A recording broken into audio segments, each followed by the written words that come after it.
নির্বাচনের কারচুপি ঠেকাতে সারা দেশে ছবিসহ ভোটার তালিকা তৈরি করা হলেও এরই মধ্যে খোদ রাজধানীতেই এই তালিকায় ভুয়া ভোটার ঢোকানোর চেষ্টা ধরা পড়েছে।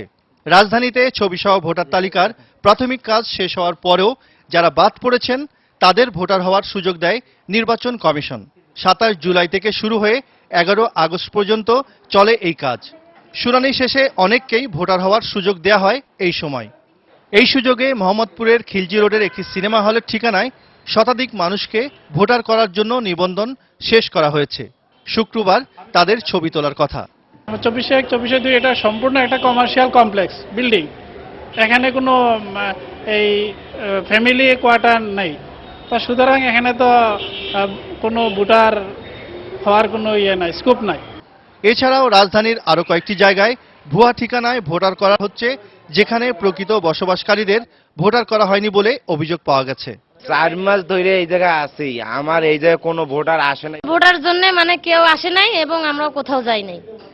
নির্বাচনী কর্মকর্তারা বলেন, বাদ পড়াদের ভোটার করার ক্ষেত্রে নানাভাবে তাদের পরিচয় পরীক্ষা নিরীক্ষা করা হচ্ছে। তবে কোনো অভিযোগ থাকলে তা তদন্ত করে দেখা হবে। একটা বাসা হোল্ডিং নাম্বার দেখাইছেন 24/2 খিলজি রোড,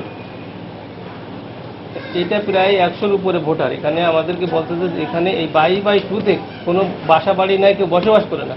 একই এলাকায় কোনো জায়গা নেই, লোকজন নেই, ভোটার হচ্ছে। আপনারা খেয়াল করেন না, আমাদের পরে প্রেশার আসে, এটা বোঝেন না। আপনাদের তো নিয়োগ দিয়েছি আমরা শুধুমাত্র তথ্য সংগ্রহে কি করে সেটা দেখে অন্তত রিপোর্ট করার জন্য।